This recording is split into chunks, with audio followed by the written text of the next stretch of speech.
Good Friday evening, Southeast Texas. Welcome to 12 News. Plus, we'll take a look at an in-depth look at your 7-day forecast over the next 15 minutes. Hope you're doing well this evening. Some pretty heavy thunderstorm activity over towards Orange County earlier this afternoon. Came on into Jefferson and Beaumont.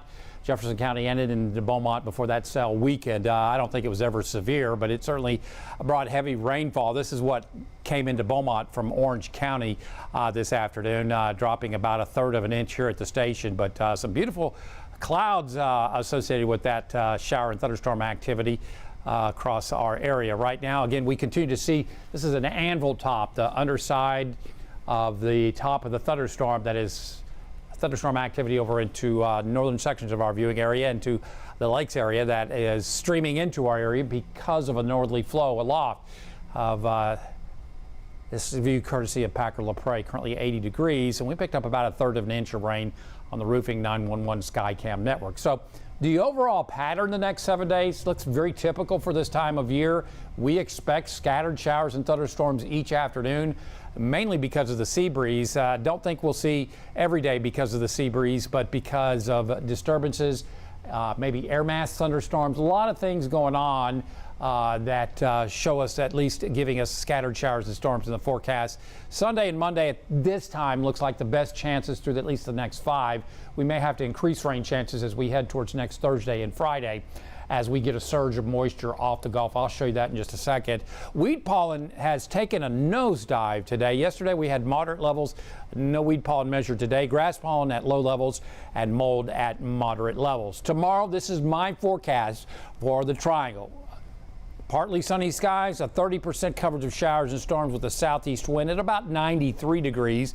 This is the model, and it shows about a 40% coverage. It could be a 40% coverage. I think we'll be cooler than that 94, 95. I think that's way too hot. We got close to that today. And then up in the lakes area, we'll go with partly sunny skies, a 30% coverage of afternoon showers and storms with a light southeast wind at highs around 95 degrees. So most of the day should be okay up in the lakes area. If you're going to do some fishing up there on Rayburn or Toledo Bend, should see highs again in the mid-90s, and I think 20, maybe 30% coverage is what we're going to be looking at. So afternoon high temperatures this time of year should be around 94. We are at our hottest time of the year right now, all the way through August the 13th. And as you can see, Saturday we should get close to that, but then a little bit below normal as we work through most of next week.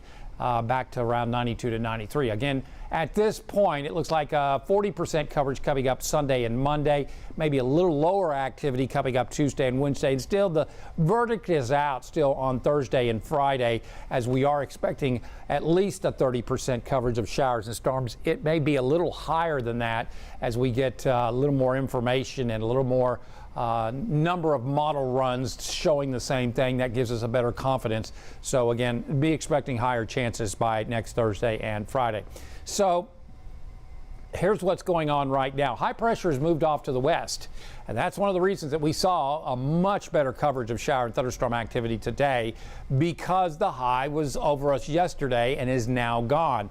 And as you can see, the flow in the upper levels of the atmosphere is dragging the anvil tops of those thunderstorms over towards up towards the lakes area, dragging that high cirrus cloudiness southwards into the Triangle. So that's why you're seeing that. Otherwise, temperatures have been nicely rain cooled this afternoon because of those showers and storms earlier, and even down to 82 up in the lakes area. A little closer inspection shows non-severe thunderstorm activity up towards the northern county line of Jasper County and right over Dam B. Again, these are non-severe, and we do expect these to wind down over the next hour or so. The winds in the atmosphere are also, in the mid layers of the atmosphere, are out of the east and northeast, and that is dragging those thunderstorms off towards the south and west. But my goodness, over towards Orange County, very heavy rainfall came down. We were seeing rainfall rates this afternoon around 4 to 5 inches. So that means at one time that cell could have dropped, if it didn't move, could drop up to about 4 or 5 inches of rainfall if it did not move. And as you can see, 1 to 2 inches in a swath from Orange, right across Orange County, south of Vidor. Yeah, about 1, maybe 2 inches of rainfall. Also, the other side of Buna, up towards north of Evadale, good inch and a half there also fell. And I think we got, what, a third of an inch here at the station, and we're closer to about right there. And as you can see, a little heavier activity just across in western sections of Orange County. So otherwise, across the state, look at that. Just over southeast Texas, we are the wettest part of the state of Texas. Hot, dusty, and dry over towards West Texas. That's where the high is currently located, the core of it. And as you can see, weak sea breeze didn't produce much in the South Texas, but it did over here into southeast Texas. We had thunderstorm activity develop right along the coastline and move through Chambers County, and it tossed an outflow boundary, a rain-cooled boundary that moved to the north and east and helped produce and initiate those showers and storms over towards Cameron Parish that moved into Orange County and on into Jefferson. And as you can see, quite a bit of thunderstorm activity that is moving off towards the south and west. And that activity will likely be affecting us as we work on into, say, Sunday and into Monday. So our rain chances will be going up as we start to see a better coverage of showers and storms because of that activity off to the east. It is moving our way. Otherwise, high-res modeling says we're pretty much done this evening, especially here in the Triangle. And I expect skies to be mostly clear. Lows will be probably into the mid to upper 70s over most locations. And then tomorrow, I think most of the day should be okay. It's during the afternoon that we hit the convective temperature, and then we start initiating shower and thunderstorm activity across the area coming up tomorrow afternoon. This model doesn't really show it, but I think we could get a 20 to 30% coverage coming up tomorrow afternoon. So here we go. This is one of my favorite graphics. Yesterday, well, first off, here's the outer edge of high pressure. You can see it right there. Okay, that's the high over towards El Paso, southwestern New Mexico. Yesterday, that red line was right over Lafayette. So what has happened? The line has moved. High pressure has weakened and moved away from our area. That's why it was drier yesterday. Now we're going to be watching a series of disturbances coming in from the north and east. Again, remember the clockwise flow around high pressure. We're on the east side of it, so we'll have to watch from the north and the northeast over the next few days, but also from the Gulf. This is in the upper levels. This is not tropical storms or anything like that. Okay, this is an upper level trough of low pressure, and that is moving through. Plus we got disturbances, plus we got daytime heating, no capping, and plentiful moisture to help produce at least scattered showers and thunderstorms. Surprises are always possible, like they were today. That is not out of the realm of possibilities in weather forecasting. Look at all, remember I showed you over towards our east where all the shower and thunderstorm activity was occurring over towards Florida and back over towards Georgia. Look at all the moisture over there. That's what this is. This is moisture. Look at the colors. That is the moisture that is producing those scattered showers and thunderstorms over towards Florida. And it starts heading our way as we head towards late next week. But also Sunday, we've got moisture, disturbances over our area, continuing to keep at least scattered showers and storms in the forecast. Now, just because you have a big surge of moisture does not mean you're going to see better coverages of shower and thunderstorm activity. It certainly can happen, but what that means is that the atmosphere has more to work with. So you could see heavier rainfall rates like today. Could see, 3, 4, 5 inch rainfall rates in any thunderstorm activity that develops per hour move over our area. We'll have to watch that. But again, it does look like a surge of moisture will be coming in on Thursday and Friday. And again, we may have to increase rain chances. At this point, we'll go with about a 30, maybe 40% coverage late next week. Again, like I said yesterday, we got to get this high over there. This does not need to stick around over towards Florida or Atlanta. Okay?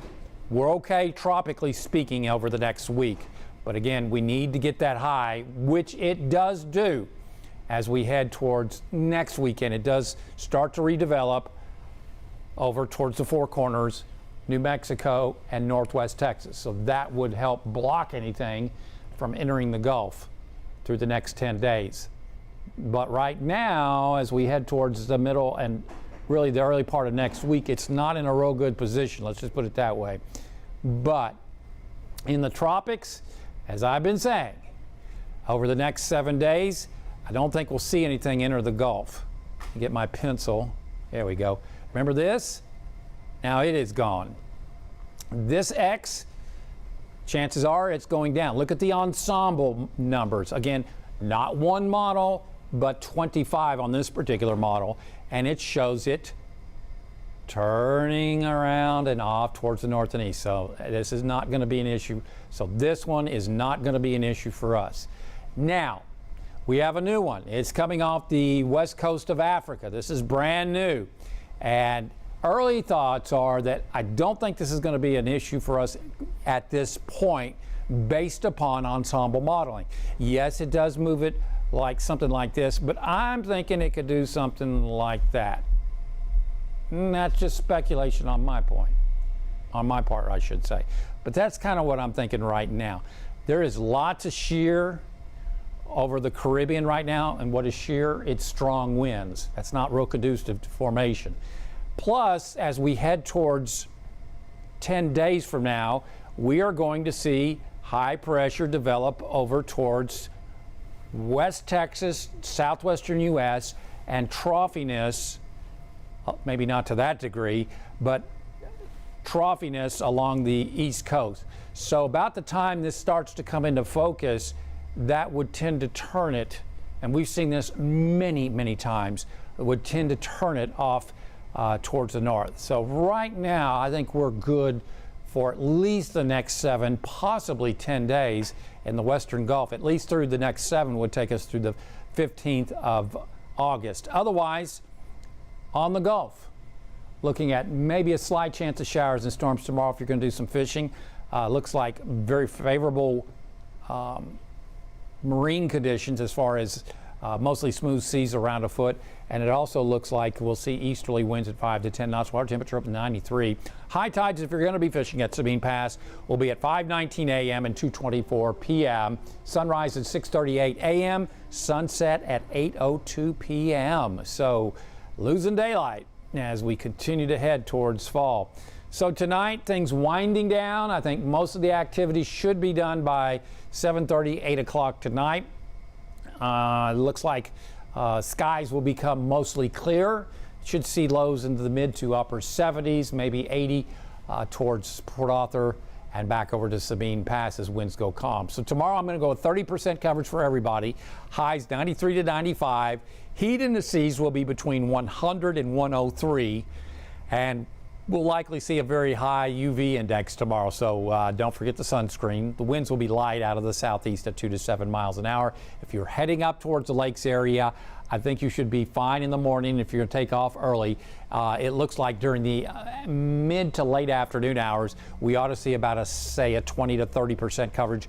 At least that's the way it looks right now, of scattered showers and thunderstorms developing during the afternoon. Highs up at the lakes area should be in the mid 90s, so another hot day with a southeast wind at 2 to 5 miles an hour. So as I was saying, tomorrow should see highs most areas in the mid 90s except for maybe Orange, BC, back over to LaBelle and also Port Arthur and Sabine Pass. You should be cooler. Otherwise, mid 90s from I-10 north up in the lakes area. And again, showers and storms should start off earlier here in the triangle and spread north up in the lakes area. And we should see partly cloudy skies turning partly sunny in the afternoon. So as we work on into Sunday and Monday, more favorable winds, more moisture, series